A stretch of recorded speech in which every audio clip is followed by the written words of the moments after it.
There is a place, a few kilometers from the city of Mar del Plata, the main spa town of Argentina, over the Atlantic Ocean, 400 kilometers from the city of Buenos Aires.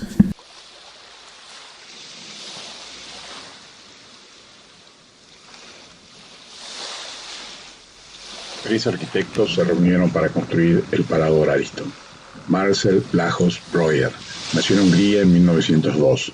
Fue uno de los 143 alumnos que la escuela contó en su segundo año de vida, dirigida por Walter Gropius. Trabajó en el estudio de Pierre Chareau y ante el llamado de Gropius vuelve años más tarde a la Bauhaus, ubicada ahora en la ciudad de Dachau, donde funcionó desde 1925 hasta su clausura en 1933 para dirigir el taller de muebles. Allí diseña sus primeras sillas de tubo de acero y la famosa silla Basili. Entre sus profesores podemos mencionar a Johannes Itten, Walter Gropius, Joseph Sachsman y a Paul Klee, a quien reconocería como uno de los dos profesores que marcaron su formación. Eduardo Fernando Catalano nació en 1917, arquitecto argentino, becado por la Universidad de Pensilvania y Harvard, fue invitado por su decano fundador, quien reunió un grupo muy especial que fueron pioneros en el campo de la arquitectura moderna, como George Matsumoto, Matthew Nowicki, E.M. Pei, Philip Johnson, Paul Rudolph y Eduardo Catalano. Entre sus profesores figuraron Walter Gropius y Marcel Breuer.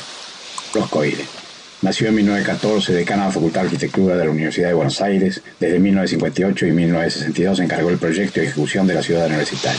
Vicedecano y profesor titular de Arquitectura 3 y 4 en la Universidad de Morón. En el 2015 publicó El hombre y su obra, un libro dedicado a Eduardo Sacriste. Por su labor docente lo llamaban maestro de maestros. El Parador Ariston. La propuesta de la realización de un parador-restaurante destinado a reuniones sociales, bailes y cócteles la recibió Marcel Breuer durante su estadía en Buenos Aires. Está realizando un curso de 8 semanas entre agosto y septiembre de 1947 en la Facultad de Arquitectura de la Universidad de Buenos Aires, y fue la facultad quien encargó y financió la obra. La caja de vidrio de la planta baja contenía el hall de entrada, guardarropa y los servicios. En la parte posterior, en un volumen independiente, estaban ubicadas las dependencias de servicios, 5 habitaciones para los camareros, baños, comedor y depósito. En la primera planta, tras las cortinas de colores primarios, rojo, verde y azul, estaba el salón, el bar y sobre un piso machimbrado de madera, la pista de baile. En forma de trébol, con sus superficies curvas para permitir el máximo acristalamiento, su construcción fue muy rápida, durante los meses de agosto y septiembre del 47. Un volumen de hormigón armado sostenido por 4 pilares, estructuras de losas de doble armadura con losetas de lava volcánicas que aligeraron las cargas, sistema poco usado en esa época.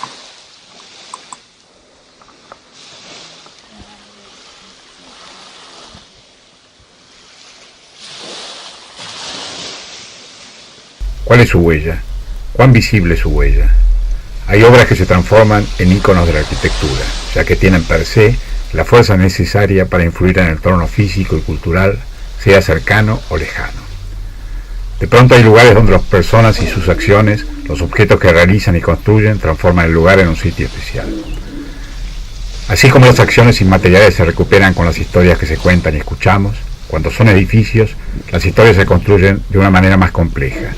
Son historias que hemos creado entre todos y son los edificios los que nos dan pistas de esas historias donde hemos vivido y compartido distintos momentos.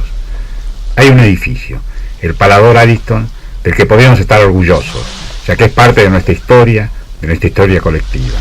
Su huella es parte de nuestra identidad, como un valor sustantivo que conforma el patrimonio cultural común. Por eso nos duele el estado de abandono al que está sometido.